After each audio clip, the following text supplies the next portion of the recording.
Primeiramente, eu gostaria de te agradecer, né, a sua presença, ter aceitado esse convite, tanto da Galeria Guaçuí, que é uma instituição dentro da Universidade Federal de Juiz de Fora, quanto do projeto de experiências curatoriais, cujo objetivo é trazer sempre novos criadores e artistas para os alunos da UFJF conhecer, né? Rafael, eu gostaria que você falasse um pouquinho sobre você, primeiro para a gente.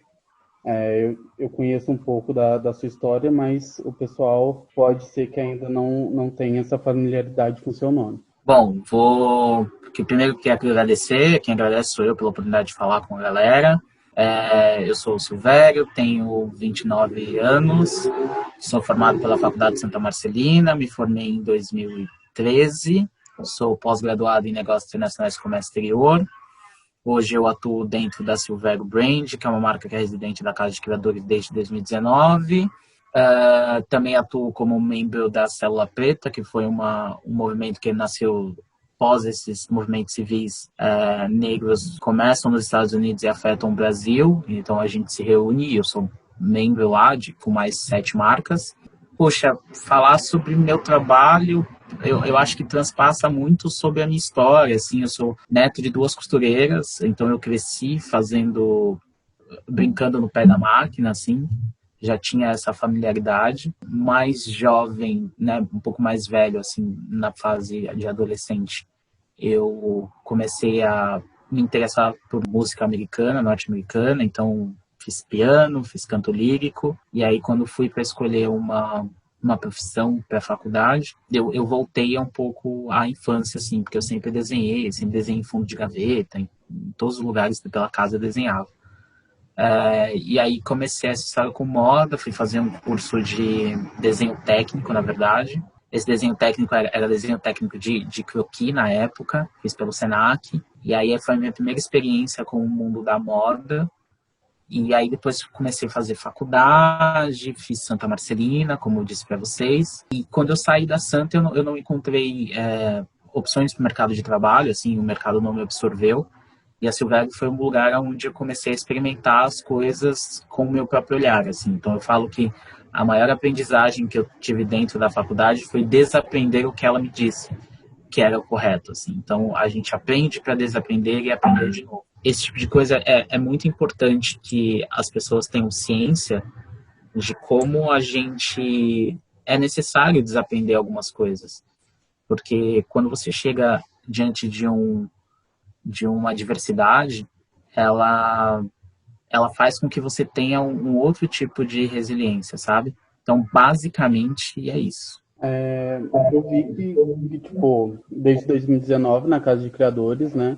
E você também participou de um evento, a Refarm, né? Que tem questões de sustentabilidade. O que te levou a chegar lá? Você tem essa ideia de sustentabilidade dentro da sua marca também? Na verdade, vamos desmistificar um pouco essa minha participação ali dentro. É, eu fui cotar, em 2018, a Ellie que fazia a curadoria da Casa de Criadores. E aí eu fui até a Suzana Barbosa, que era é editora da Ellie até hoje, e quem fazia a curadoria naquela época era ela e o André. Só que quem estava fazendo tipo as de novos talentos eram a Suzana, que fazia essa triagem para levar para o André e os dois decidirem.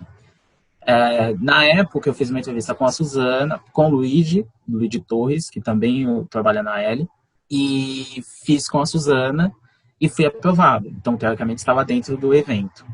Só que a L acabou no meio de 2018. E aí eu falei, bom, o que foi planejado, tá planejado, né? Tipo, entendi que era esses lugares. Quando eu entrei em contato um pouco, uns meses depois que a L tinha terminado com o André Hidalgo, ele se assustou e falou que não sabia de nada. Então, teoricamente, eu tinha uma coleção inteira montada, confeccionada, criada, e não tinha plataforma. Eu conheci a Tassi Abreu, né? Tassiana Abreu da Farm, que é a head de comunicação deles. E aí liguei para ela e falei, Tassi, o que eu faço? Né? Você tem uma luz? Me ajuda com isso. E aí a Tassi falou assim, Rafa, a gente tem uma plataforma de roupas da Refarm, e a gente nunca fez um desfile, assim, eu não sei o quanto a Farm estaria aberto a acolher um jovem talento como você. mas se você quiser, a gente abre esse espaço. E eu falei, não, beleza. E aí ela falou, então vamos fazer o seguinte, assim, até para eu contemplar a sua coleção, eu vou te mandar alguns tecidos de reuso da Farm, e a partir disso você constrói uma parte da coleção em cima disso. E aí, esse pensamento é um pensamento que eu já tinha dentro da Silvério, então foi fácil linkar essas duas coisas, porque a gente sempre usou muito tecido de reuso, não necessariamente porque era mais barato, é o que a gente conseguia ter acesso, e esse tecido era um tecido que estava ali mais é um tecido que ele estava mais próximo, né, do meu consumo, né, do meu poder aquisitivo, do que tecidos que eram mais caros e tecidos que eram usados como descarte. Assim. Então, o que a indústria da moda considerava como descarte, para mim, era o lugar de trabalho. E sempre foi assim desde a faculdade, porque eu nunca tive poder aquisitivo para comprar seda ou seda pura, enfim. Eu tenho até o Diego Gama sempre fala que fazer um vestido de seda pura ser bonito é uma obrigação, né? Então não é necessariamente um lugar criativo ou enfim tem o seu valor, mas é fácil quando a matéria-prima já tem toda uma história, uma competência nesse aspecto. E aí é isso, assim, a minha relação foi essa, a Tassi conseguiu o espaço, meio que a gente fez tudo meio que na correria para fazer isso acontecer. A gente fez num sábado, foi super bacana. Tava super nervoso, porque, enfim, era a primeira vez da Farm, era a minha primeira vez. Então, foi bem especial, assim. Foi bem intenso, mas foi bem especial, assim. No final das contas, acabou me projetando para outros lugares que talvez a Casa de Criadores não... Até para a própria Casa de Criadores no ano seguinte. E dentro desse processo criativo, eu imagino que você tenha uma gama de inspirações, né? Eu estava dando uma lidinha no seu perfil, que até tem no site da Casa de Criadores, né? Que você tem muito de Freud, dessa situação dele, né? E que você gosta muito de trabalhar a questão da feminilidade e da história do feminino nas suas roupas. Você podia falar um pouquinho pra gente quais são as suas inspirações, os personagens que te marcaram, que te levavam a construir essas roupas, para quem que você constrói essas roupas? Falando de Freud, a minha relação com Freud está muito próxima na faculdade, assim, eu queria entender o processo amoroso. Meu TCC, ele falava sobre o processo amoroso, como Freud, pelo viés de Freud, como a gente entende as concepções de paixão, amor e separação. Então, eu dividi a coleção em 3 blocos, cada bloco tinha 3 looks. O primeiro bloco era vermelho, o segundo bloco era mais rosado e o último bloco, para representar essa separação e o luto, era completamente preto. E aí, a partir da vestuária masculina e feminina, principalmente do século XVIII, eu conseguia fazer essas concepções de unir numa mesma peça o que é um shape feminino e um shape masculino de forma híbrida, mas ainda não necessariamente pensando em agênero, nada disso, mas sim mesmo questionando a questão do godê em cima dessa alfaiataria, o que seria um godê com manga, o que seria esse godê com uma parte de baixo que seria um blazer, um maxi blazer, e em cima também um blazer. Eram essas concepções assim de Freud. É claro que quando a gente fala muito de filosofia e como a gente leva a moda para um campo muito do estudo social, às vezes ele fica um pouco elitizado, assim. Claro que a gente permeia por racismo, eu falo que muitas pessoas dizem que não entendem a minha moda simplesmente porque eu sou uma pessoa preta falando sobre isso. Talvez se eu fosse uma pessoa branca, eu teria um outro reconhecimento, um outro caráter em cima das questões que eu levanto. A primeira coleção que eu fiz para a Casa de Criadores, que chama Bela Dona, falava também sobre essas minúcias do século XVIII, e essas minúcias eram muito colocadas a partir de que as mulheres usavam a belladonna, usavam essa fruta para tomar chás e como essa fruta foi dizimada pela população masculina e colocada como algo diabólico, colocada como algo do mal, ou seja, toda representação de feminilidade ou toda forma de empoderamento feminino, desde aquela época, já era podada pelos homens. Essas mulheres eram consideradas bruxas simplesmente por tomarem esses chás. Acho que a minha moda fala muito de uma moda social, muito dessa consciência. Eu falo que a Silvério é uma marca, não necessariamente só de vestuário, a gente tem todo um processo de pensar newsletter, pensar set lists, pensar, colocar um pouco desses clientes dentro da minha mente, o que eu estou vendo, o que eu estou pensando, ela é uma marca. Ela pode, um belo dia, eu posso dizer que a Silvério não é mais uma marca de roupa e transformar ela numa plataforma de arte.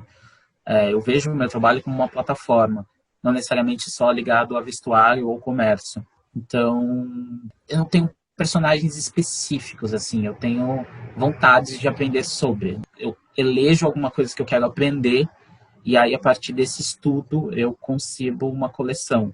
E é sempre pela literatura, é sempre pela arte nesse sentido. Eu amo ler, música também me atravessa nesse sentido. Então, essa minha relação com Freud era mais entender esse processo amoroso. A relação com a Belladonna era entender por que essas mulheres eram consideradas bruxas se nunca foi comprovado cientificamente que elas tinham algum poder. Tanto que muito das alucinações em que os homens tinham, que elas de alguma forma davam esse chás para eles, de uma forma de se defenderem deles, né? Principalmente as prostitutas e tudo mais. Era uma planta muito underground nesse sentido. E aí diziam que as bruxas voavam em vassouras porque os homens viam elas de madrugada, os loucões de Belladonna voando em vassouras. Então, essa planta era apenas uma planta, mas acabou virando um sinônimo de feminilidade. Eu acho que estava muito ligado com a minha avó, com a minha mãe, com a minha irmã. Eu tenho essa ligação com o feminino bastante forte, assim. Não só em ser um homem com um lado feminino mais aguçado, mas com o feminino, um respeito pelo feminino. Eu acho que a gente não consegue ter uma melhora de planeta e de sociedade se não for o feminino, pelo poder de regeneração delas. Eu acho que se esse mundo fosse mais comandado por mulheres, a gente estaria em outro patamar do que essa pandemia que vivemos hoje. É até bem interessante a gente, tipo, nos meus processos eu lembro muito da minha mãe, da minha irmã. Eu fui criado por um monte de mulheres, tipo, literalmente. Os homens da minha família sempre meio que ficavam de lado nessa situação, e é muito interessante, né, que pelo menos as minhas maiores memórias positivas da minha infância, eu estava junto com essas pessoas, que muitas vezes recebiam um tratamento social muito diferente, né. Até hoje, né? Até hoje, muito complicado isso. Mas eu queria saber um pouco mais sobre a questão da célula preta que você tinha falado, né, que isso também é uma parte importante da sua construção como uma marca, né? A célula, ela nasce eu chamei a galera preta da Casa de Criadores para um WhatsApp, né, para um outro grupo de WhatsApp. A gente tem um grupo residente da Casa de Criadores. E aí, diante dos movimentos civis, as coisas começaram a acontecer. E aí eu propus esse outro grupo só com os estilistas pretos para a gente conversar, para entender como é que eles estavam nesse momento e tal. E aí, a partir desse grupo, a gente virou uma grande comunidade, assim. A gente depois chamou o André Hidalgo para conversar e todos os estilistas brancos da casa para propor essa célula, para dizer como é que a gente vai pensar a inclusão de pessoas pretas dentro desse espaço e para fora desse espaço. E a gente anda tendo reuniões semanais, tanto internas quanto com outros profissionais e outras instituições, para pensar a inclusão além das nossas próprias marcas, assim. Então, existem lugares e dores que são bem comuns entre nós, assim, quanto uma pessoa preta é despreparada para abrir um negócio. E a minha realidade de muitos, assim, tipo, quanto eu escolho essa profissão e não sou absorvido pelo mercado, por um racismo velado, mas também não tenho um preparo específico, né, financeiro, econômico, para colocar a minha marca na rua. Então, essa marca já entra com fragilidades no mercado, e aí ela tem problemas de visibilidade, porque, né, a produção não vê a sua marca, né, os produtores, as revistas, toda a indústria também de alguma forma te invisibiliza, e isso porque eu sei que eu tenho um lugar de privilégio, que sou um homem um preto de pele mais clara e sou um homem. Se eu for uma mulher trans de pele escura, essa problemática fica muito maior, assim. Então, a gente anda todos os dias batalhando para que a gente tenha mais espaço e mais, não só mais oportunidade, mas as mesmas oportunidades, né? Que a gente consiga ter a mesma visibilidade que pessoas brancas, porque talento não nos falta. O que nos falta é visibilidade, é oportunidade, é reconhecimento. A gente está há muito tempo nessa estrada e as coisas têm que mudarem para além de um movimento civil. A gente presenciou aqui no cenário brasileiro também aquela página do Insta, né, a Moda Racista, que chegou a denunciar muita gente, né? Dentro dessa célula preta, acredito que tenha tido uma discussão sobre esses acontecimentos, né? Eu queria que, talvez, se você tivesse algum comentário sobre isso, se você pudesse talhar ele pra gente. Eu não posso dizer pela célula preta porque eu não tenho autorização para dizer por outras pessoas. Eu posso dizer por mim que, na verdade, eram acontecimentos que nós, pretos, sabíamos que acontecia. E a gente sabe que coisas piores acontecem em outros lugares, assim. Porém, é isso, assim. A gente tá o tempo todo batalhando, a gente tá o tempo todo resistindo. A pandemia não vai transformar ninguém. Ela desnudou o que você é. Então, se não há em você essa vontade antirracista, ela não vai ser colocada por causa de um movimento que vem de fora para dentro. Esse movimento tem que ser interno, tem que começar de forma interna. Então, é isso, assim, a gente precisa muito bem lidar com essas coisas, porque eu acho que o sistema está resistindo. Quem é racista quer continuar racista, os brancos perderam muitos privilégios na pandemia, então eles não querem prender mais um privilégio para dar uma equidade. A equidade faria com que os privilégios deles fossem cada vez mais tomados para que nós tivéssemos as mesmas oportunidades. Então é um sistema muito delicado dizer que um branco ele é antirracista quando isso vai afetar ele de alguma forma, ter essa posição.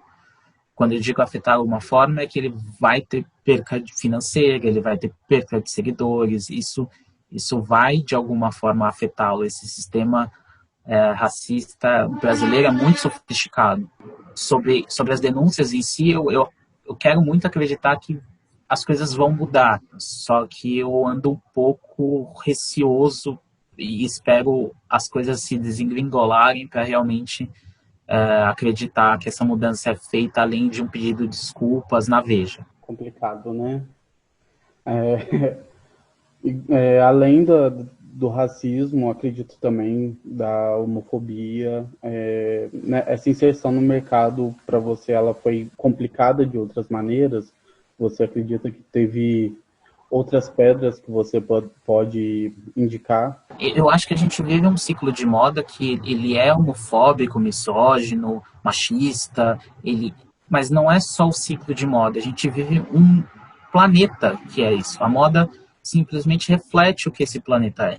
Se nós temos maus comportamentos nessa sociedade, é óbvio que a gente vai ter uma moda que vai refletir esses comportamentos.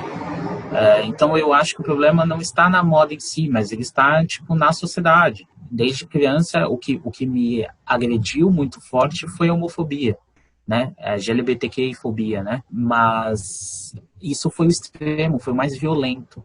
O racismo, ele nunca foi direto comigo. Por eu ser um garoto de pele mais clara, por ser um garoto mais passivo em alguns lugares, ele era sempre muito velado. Então eu demorei muito tempo para me descobrir como uma pessoa preta, como várias outras pessoas pretas também demoram para se entenderem como pessoas pretas. Mas eu acho que o sistema de moda é um reflexo de uma sociedade doente. Se essa moda está doente, é porque essa sociedade está doente. Se a gente quer que essa sociedade mude, a gente tem que começar com essas mudanças pelas pessoas. Essas pessoas têm que fazer essas mudanças para que sejam capazes de mudarem um sistema que é muito maior. Então é isso, né? A gente, na célula, fala muito de como a gente tem que, de alguma forma, fazer consciente que essa luta antirracista é de todos, que a luta anti-LGBTQI-fobia é de todos, que esse lugar um pouco mais equitativo é para todos, né? Só que, ao mesmo tempo, é um lugar muito romântico. A gente sabe que o nosso trabalho, talvez a gente não veja frutos para a nossa geração ainda, mas para uma geração futura de designers que vão emergir daqui a uns anos. Você tinha falado um pouquinho antes sobre como você se inseriu no mercado através dessa seleção com a Suzana, com o André. A abertura desse sistema de moda para os novos criadores, principalmente através dessas plataformas que estão surgindo, né? Esses concursos que às vezes abrem aí, tem todos os criadores do Brasil inteiro mandando, a própria casa de criadores faz isso, né? Como você enxerga isso? Eu enxergo que a gente é fruto de um sistema, principalmente de uma era Lula, que deu possibilidade que a gente entrasse na faculdade, né? Essas políticas públicas fizeram que a gente ingressasse nas faculdades e fôssemos graduandos. A minha questão hoje é sempre para uma melhoria desse sistema. Nós estamos aqui, mas ainda nós não somos visíveis. E aí, se somos visíveis, não somos potentes. A minha questão é muito mais como é que a gente está olhando. E até um papo que eu estou tendo bastante com alguns jornalistas de moda, assim. Quando comparam uma marca de um designer preto, sem olhar para um sistema todo em que ele está inserido, e você só olha o produto final, e compara a mesma marca que está sendo iniciada por uma pessoa branca, que independente se tem poder aquisitivo ou não, mas só pela pele dela, pela coloração da pele dela, tem acesso a alguns lugares que nós não temos. Então, mesmo essas políticas de incentivo, eu fico me perguntando como elas estão sendo colocadas. Óbvio que a gente tem, né, eu acho que as cotas são necessárias, porque senão, de novo, a gente vai olhar só o produto. Se você me mandar só o seu...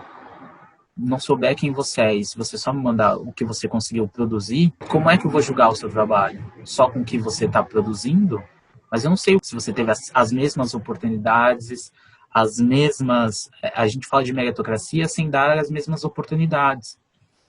Então, são políticas de incentivo? São, porém, como elas têm que ser tratadas, sabe? A minha história foi uma história de alguns anos de insistência na Casa de Criadores, como outros estilistas também foram. Mas a nossa evolução ainda, ela é muito menor. A evolução de estilistas pretos tem um ritmo bastante pequeno diante de um estilista branco, independente do seu poder aquisitivo, apenas pelo recorte racial, sabe? Essa mídia dá mais visibilidade, as empresas que têm de maquinário, as empresas de tecelagem dão mais respaldo, ele tem mais seguidores. Então, como é que a gente consegue fazer com que outras pessoas também olhem para o nosso trabalho, não só os brancos, mas pessoas não brancas também, sabe? Pessoas pretas, pessoas não brancas, pessoas brancas, como é que a gente também chega no mesmo pé de igualdade? Eu acredito que muita coisa foi feita. Eu estou aqui hoje conseguindo falar com você por causa dos movimentos pretos que, né, me trouxeram até aqui. Porém, essas políticas precisam ser revistas, precisam ser pensadas. A gente precisa de cotas para esses vencedores, porque esses vencedores são ser sempre brancos. Se essas pessoas conseguiram emergir hoje, foi muito por causa da internet, que de alguma forma deu voz para essa galera, e mesmo a alguns custos, né? Então, eu acho que a gente precisa de cotas. Até a gente conseguir entender o quão é importante a gente ter um lugar culturalmente multidisciplinar e potente, multirracial, a gente precisa de cotas. A gente vai precisar de cotas. Até eu sempre comparo com a lei do cinto de segurança, né? Enquanto se mutava, até o momento em que isso está no nosso subconsciente hoje, entrar no carro e botar o cinto de segurança, né? Até que os carros começaram a ter, tipo, alarmes que apitam e não param de apitar enquanto você não coloca o cinto de segurança. São esses tipos de incentivo que tem que ser feitos, assim. Só a educação e política pública vai mudar e vai fazer essa inserção projetar esses profissionais pretos nesses lugares de visibilidade. Muitos professores meus, eles falam sobre isso, sobre a desigualdade racial, econômica, principalmente numa faculdade federal. Eu imagino que na privada seja, de certa forma, até pior, né? Por mais que a gente tenha algumas políticas como o ProUni, né, que deu acesso a algumas pessoas a entrar nessas universidades, né? Hoje a gente está tendo muita denúncia de cota, a gente está tendo muita denúncia de pessoas que falam coisas que não se devem falar, né? Porque machuca, porque é errado, porque é crime. É que eu acredito que não dá para a gente fazer a inclusão sem preparar o lugar para que nesses movimentos e tudo que andou acontecendo nos últimos, sei lá, um mês e meio na minha vida, o que eu estou conseguindo entender mais claramente você tem que fazer um trabalho de mão dupla. A pessoa que vai ser incluída em algum lugar e esse lugar que vai incluir essa pessoa. E aí eu tenho uma parceira querida, que é a Paloma Botelho, que está fazendo um trabalho de inclusão comigo, pensando em inclusão para algumas empresas de moda. E aí ela fala, a gente não quer ser incluído ou incluso em alguma coisa. A gente quer pertencer a isso, Só que esse também é um passo 2, né? Primeiro, agora a gente está batalhando com uma inclusão. A gente não é nem incluso nos lugares. Para depois a gente olhar e fazer pertencimento desses lugares, que também é outra discussão, né? Então, talvez a minha geração agora ela esteja focada em que essas pessoas sejam inclusas. E como é que esses lugares vão fazer essa inclusão? Era um pouco utópico, né? Tipo, falar, vamos fazer políticas públicas, vamos botar os pretos lá dentro e eles não vão sofrer mais, porque agora eles finalmente vão ter, tipo, lugares na universidade. Porém, a nossa saúde mental foi por água abaixo. A nossa autoestima foi por água abaixo. O diploma tá lá, mas e aí? A gente também não consegue ainda adentrar o mercado, a gente não consegue essas possibilidades. Então, Também não consegue se enxergar dentro, né? Eu recebi uma pesquisa ontem que fala sobre estudo de moda preta nas faculdades de moda. A gente não estuda o vestimento das culturas negras, pretas, a gente não tem uma história mas o nosso pensamento é completamente egocentrado, assim. Quando a gente estuda história da moda, ele vem sempre de Dior, de Chanel, de coisas parisienses. A gente não tem uma história indígena, afro-indígena contada pra gente. A gente não tem esse referencial. A gente não tem professores pretos para puxarem essa pauta dentro da universidade. E quando a gente tem um só. A inclusão, o que a Paloma está me ensinando é que a inclusão não é feita por um, porque você não se reconhece. Eu já participei de um curso que eu fui incluso também, de uma dessas cotas, e eu era o único. Era muito desconfortável.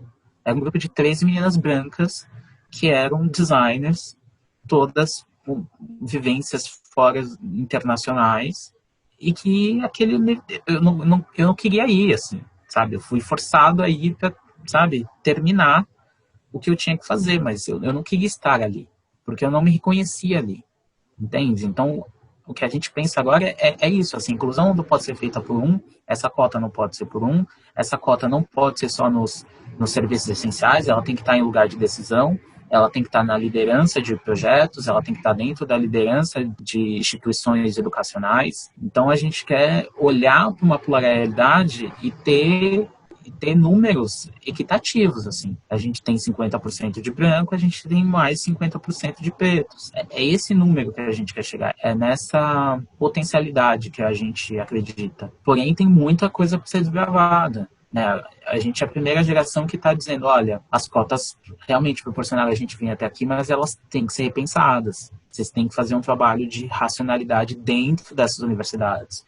A gente precisa de comitês raciais lá dentro, a gente precisa discutir esse racismo que ele não é agressivo. No Brasil ele nunca foi um... Claro que há casos de racismo agressivo, mas em sua maioria, principalmente dentro de universidades, ela é passivo-agressiva. Ela deixa sempre a gente na dúvida se realmente é aquilo ou se não é, sabe? Ela faz o preto se questionar o tempo todo da potencialidade dele, se ele merece estar ali. Então, assim, ok, eu fui incluso, só que eu não tive as matérias. Fazer moda nesse país é muito caro. Conseguir ter a grana para pagar o material, para fazer um bom trabalho. Então, pensa comigo, Wesley, você finalmente chegou na universidade. Só que aí você vai fazer o seu trabalho e você não tem o dinheiro para comprar seda. E aí como é que você vai ser visto nos melhores lá da graduação? E eu, como profissional preto que estou deste lado, que estou indo numa banca jogar, nunca vou conhecer seu trabalho. Porque de alguma forma os professores estão vendo apenas o que você está entregando no resultado final. Se o seu acabamento está mal feito, por que o seu acabamento está mal feito? Você teve acesso a um bom maquinário? Ou você tem tempo para fazer um bom acabamento? Quem fez o acabamento? Você teve dinheiro para pagar uma boa costureira? Ou foi você que tipo chegou depois de uma jornada de trabalho e ainda virou à noite para costurar esse acabamento? Então, assim, talento não te falta. O que te falta é respaldo, assim, sabe? O que te falta é a mesma oportunidade do branco tem de tipo, ser bancado pelo pai ou ter um bom trabalho que ele só trabalha 6 horas por dia e bem a ele consegue terceirizar o trabalho dele. Mesmo a gente que está desse lado como profissional, como é que a gente vai chegar nessa galera? Como é que a gente vai chegar nesse profissional? Como é que a gente vai chegar nessa... Como é que eu vou conhecer essa pessoa? Sabe? Como é que essa faculdade vai dar visibilidade para essa pessoa?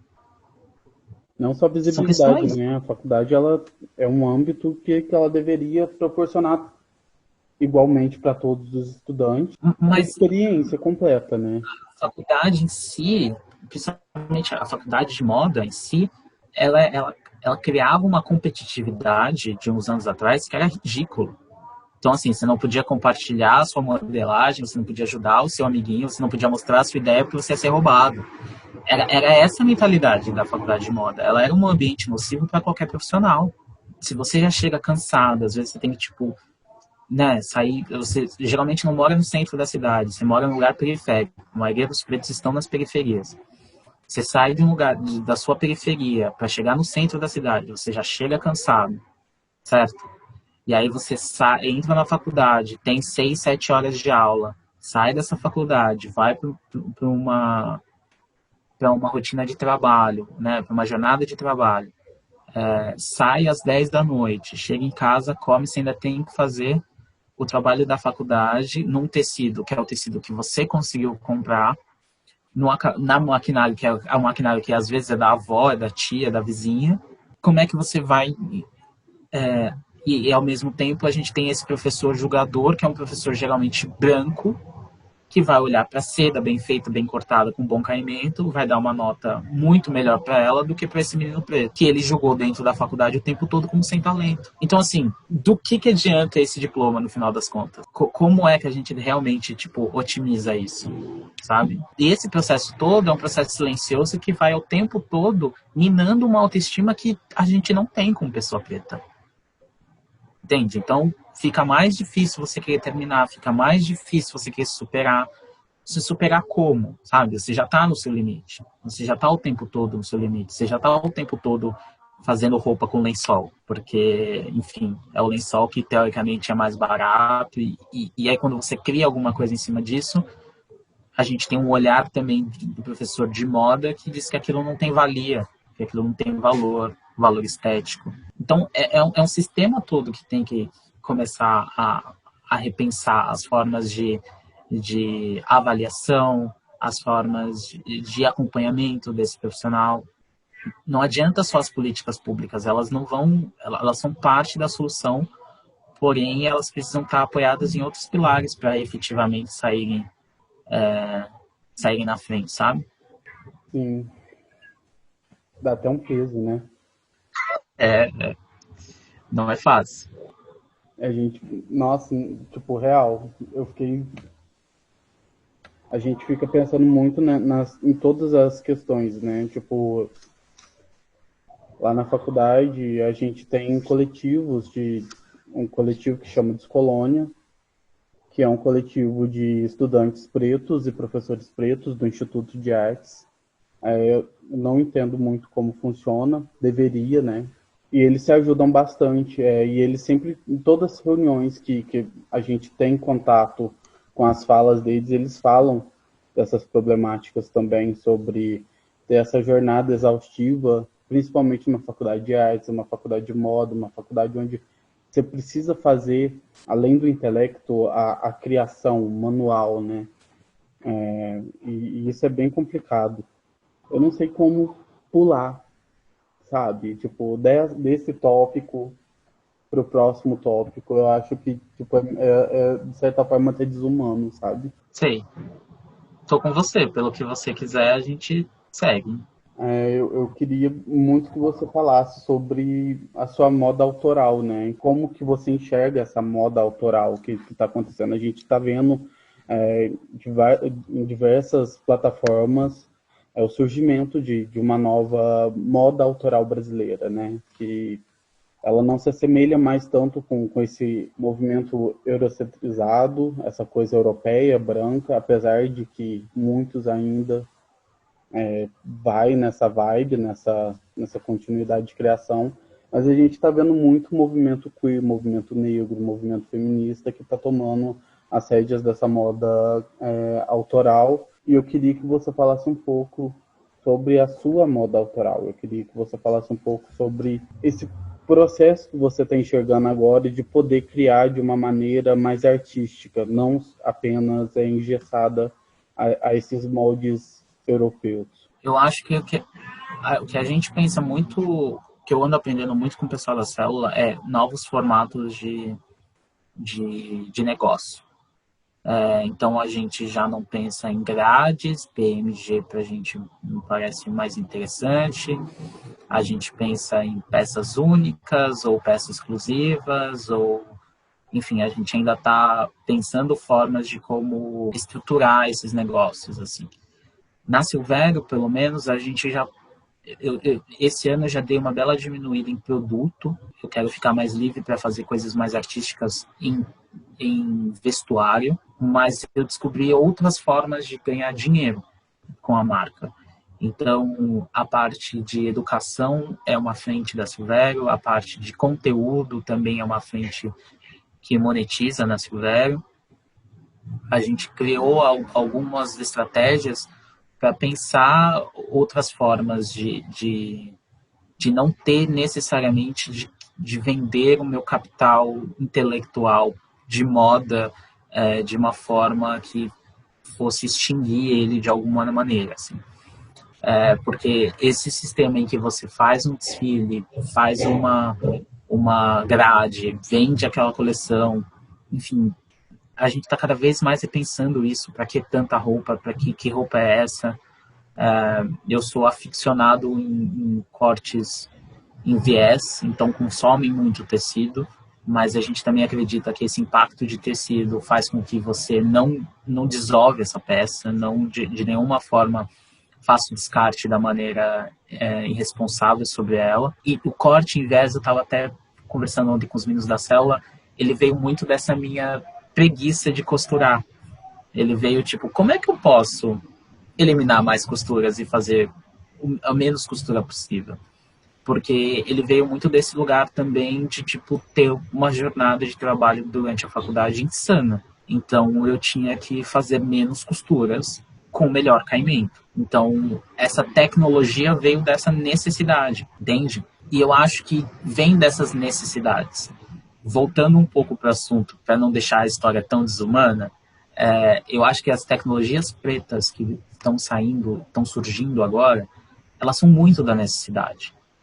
Criatividade não nos falta, assim. Então, eu acredito que os brancos vêm muito dentro dessa tecnologia, roubam dessa tecnologia, porque, teoricamente, essa criatividade ela se faz a partir de uma necessidade, se apropriam dessa tecnologia e vendem como deles. Então, o que a gente está vendo agora é um empoderamento dessas pessoas, falando, não, isso é meu, isso me pertence, isso pertence a uma comunidade preta.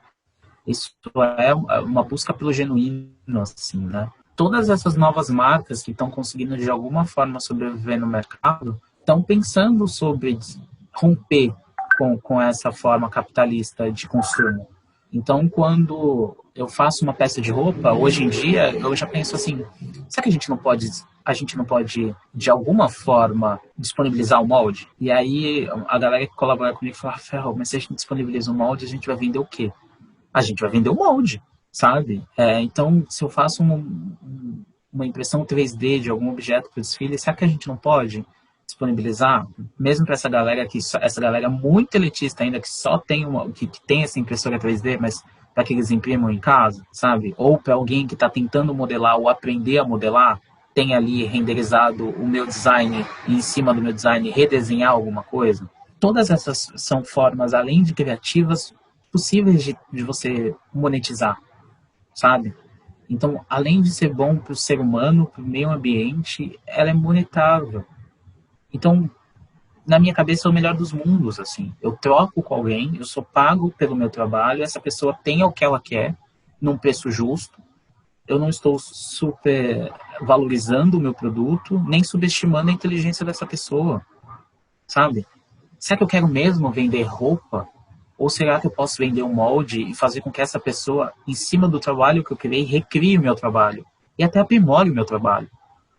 Se alguma coisa que a gente aprendeu com, sei lá, com o Vale do Silício, é isso, assim, os caras se ligam. Os caras da tecnologia falam, não consigo desenvolver esse programa, desenvolve daqui pra frente, vida que segue, ó. Não dá mais pra mim daqui pra frente, toca aí. Por que na moda não é assim? Sabe? Não sei fazer essa costura, me ensina. Não sei fazer um teatro, vamos colaborar? Sabe? Eu acho que é perder um pouco desse ego, assim, do artista, do intocável, do único, do que reinventou ou salvou alguma coisa, para pensar numa comunidade, pensar no o quanto aquilo é representativo, o quanto de trabalho você está dividindo. Mas essa noção é um pouco de viver com menos, de saber o que é essencial para o seu trabalho ser desenvolvido. Até a noção de sucesso tem que ser reconsiderada. Mas é isso, assim, a gente precisa de mais Isaac Silvas por aí, a gente precisa de mais representantes pretos, mais mulheres incríveis da moda, que a gente consiga ter outros tipos de referenciais que eu não tinha na minha época, sabe? A gente precisa realmente dar valor para esse tipo de capital criativo, que hoje, na minha concepção, ele é um capital preto. Ele é preto, porque a necessidade está ali. Os brancos ainda têm uma facilidade para as coisas, assim, sabe? Então, assim, não se precisa ler um livro, porque está tudo no Google. E a gente ainda... Existe muitos pretos que ainda não têm acesso à internet. E que precisam aprender e a gostar de ler, porque é a única forma de consumir conteúdo. Esses impedimentos, sem romantizar esses impedimentos. Não estou aqui dizendo que eu não queria que fosse mais fácil. Mas eles estimulam criativamente, de alguma forma, para serem mais potentes. Então a gente acessa alguns lugares que brancos nunca vão conseguir acessar por terem seus privilégios, por estarem dentro das suas bolhas.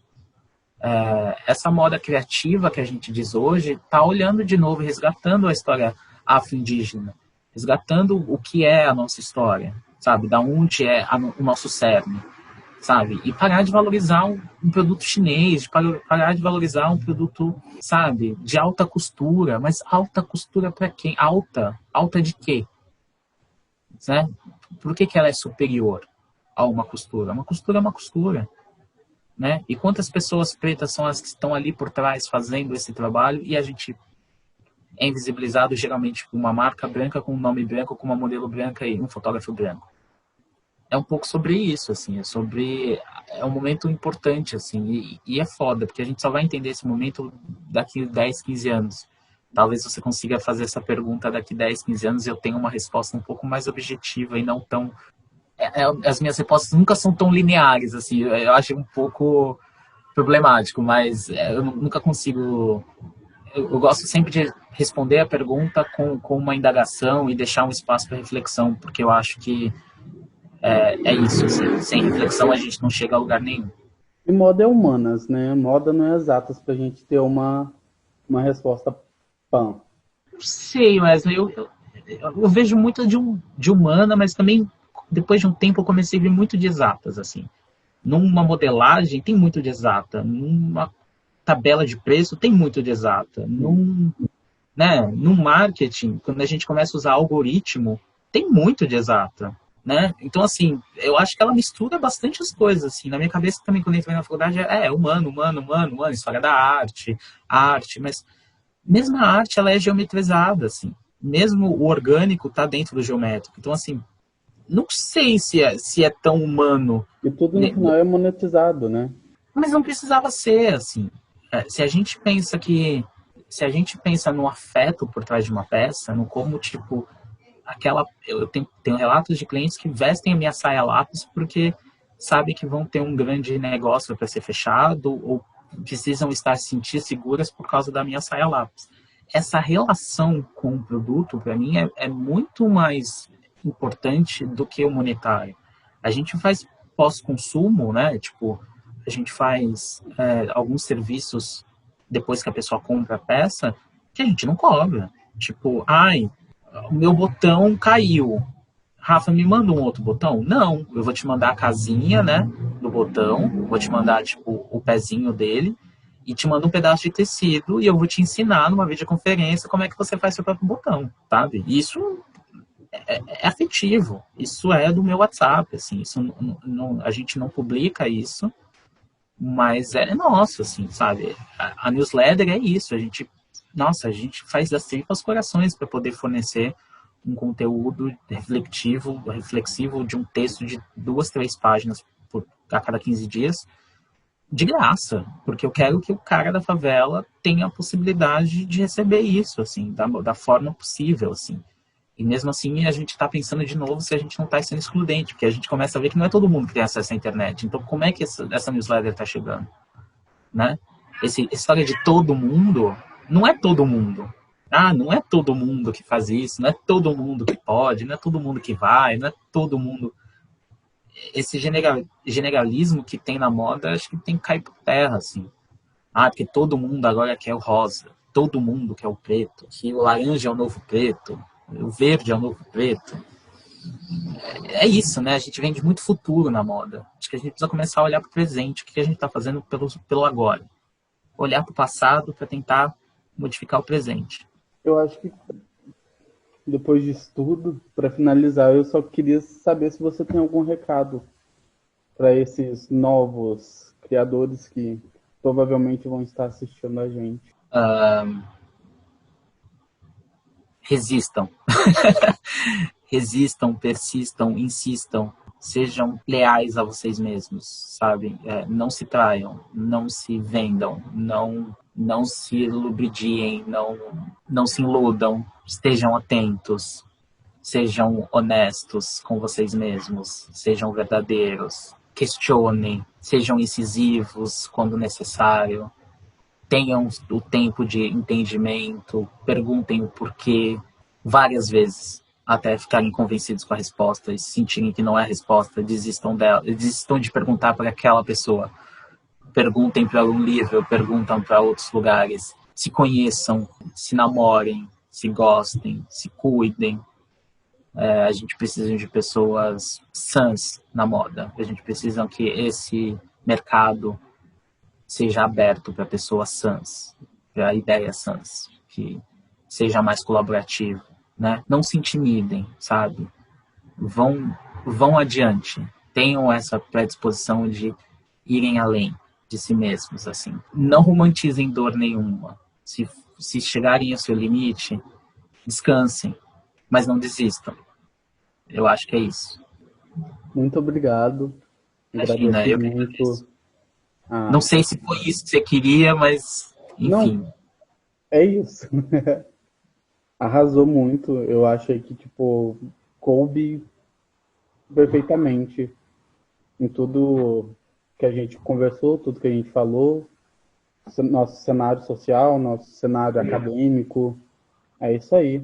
Eu acho que a primeira palavra que você falou, que é resistam, ela já tem a força de tudo que a gente precisa nesse momento complicado, né? O momento é complicado, mas a gente sempre teve no momento complicado. Nós pretos sempre estivemos à mercê. É muito engraçado ver, os brancos escolherem a conta para pagar, porque na verdade a gente sempre teve que escolher a conta para pagar. Só que no meio disso tudo, encontrem espaços, assim. Se eu estou aqui falando para uma geração de novos designers, é porque de alguma forma o esforço dos nossos antepassados me trouxeram até aqui, né? Então, se a gente tem o privilégio de ter hoje uma pessoa preta sendo entrevistada e denunciando alguma coisa, se a gente tem um moda racista, mesmo que numa tentativa de ser silenciado, há anos atrás isso era impossível. A gente sabia de todos os absurdos, né? De alguma forma, 20 anos sabendo, cientes desses absurdos, mas a gente não se manifestou, né? A gente não podia se manifestar. Então, as coisas estão evoluindo. Então, quando eu falo para resistirem, não é só para sobrevivência, é para uma vivência melhor. Que talvez não sejam por vocês, mas sejam para o que vierem depois. A vivência de vocês vai ser mais benéfica do que foi a minha, eu espero. Mas coisas boas estão acontecendo, né? Se a gente hoje, por mais que pareça que é um buraco sem fim e que as notícias agora vêm de todos os lados, a tecnologia propôs isso pra gente. Agora todo mundo tem um celular e pode gravar um policial, né? Agora todo mundo pode entrar com contato de um e-mail em algum lugar. Todo mundo não, né? Sem essa história de todo mundo. Mas existem mais acessos e possibilidades. A internet democratizou um pouco deixou todo mundo a 6 pessoas de alguém que você quer chegar.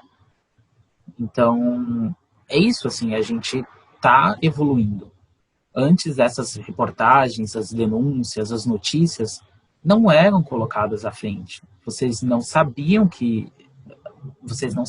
mas a grande massa não tinha essa noção, né? Esses brancos estavam cada vez mais dentro desse privilégio. Esse privilégio hoje está cada vez menor, assim, essa bolha é menor. Ela vai ser estourada um dia, eu espero que ela seja totalmente estourada, mas há possibilidades, as coisas estão acontecendo, né? Ter uma célula preta dentro de uma semana de moda é importante. Quando a gente vai conversar com um styling grande, enfim, dentro dessas negociações que a gente está fazendo, ele fala, eu em 20 anos de carreira nunca vi uma organização de estilistas pretos, né? O Eider Silveiro, que está há 20 anos no mercado, que é um estilista preto que está dentro da célula, fala que em 20 anos ele também nunca tinha visto isso. Ou seja, as coisas estão mudando. Talvez não estejam mudando conforme a gente queira, mas nem tudo é sobre a gente querer algo, né? É sobre fazer essa revolução persistir. Isso daí. É isso aí, né? É isso aí. Tem coisa que eu só fico calado e é isso aí, sabe? Eu só Sei. dou minha. Assim, ó, é isso aí. Mas é importante a gente ter pessoas brancas que tenham opinião sobre racismo. Você pode não ter lugar de fala, mas você pode ter opinião sobre alguma coisa. É importante que a gente tenha atos antirracistas, porque afinal de contas o racismo não é algo que é sobre nós, não foi inventado pelos pretos, não é responsabilidade dos pretos falarem sobre É o racismo. problema dos brancos, né? É responsabilidade de vocês brancos falarem sobre racismo, de vocês resolverem o racismo, de vocês debaterem formas de nos incluir, de nos colocar nessa pauta, de abrir espaço. Então eu agradeço o espaço e, cara, estou à disposição, as redes sociais estão abertas, mandem e-mail, conversem com a gente. Wesley, você fica à vontade para disponibilizar meu e-mail para todo mundo. E quem quiser me procurar para bater um papo, para conversar, para saber como é que prega um botão, tamo aí. Agradeço de novo essa oportunidade que você deu pra gente te conhecer, porque é isso que a gente quer mesmo, a gente quer trazer novas caras, a gente quer trazer pessoas que estão aí na batalha para mostrar toda a luta e todo esse caminhar que é esse processo criacional de cada pessoa, né? E é isso, a galeria agradece muito, eu, Wesley, agradeço muito. Você é uma pessoa muito gentil, você é uma pessoa incrível. Quando eu te conheci através do grupo de livros, eu fiquei encantado. Falei assim, não, isso não pode estar acontecendo, porque os contatos que eu tive com outras pessoas que estão no status de criador como você está, a maioria das vezes foram contatos não muito positivos. E você sempre foi muito aberto, você sempre foi uma pessoa muito amável. E eu agradeço muito você ter aceito esse convite. Imagina, o prazer é meu de falar com uma audiência como a sua. Muito obrigadinho. Imagina,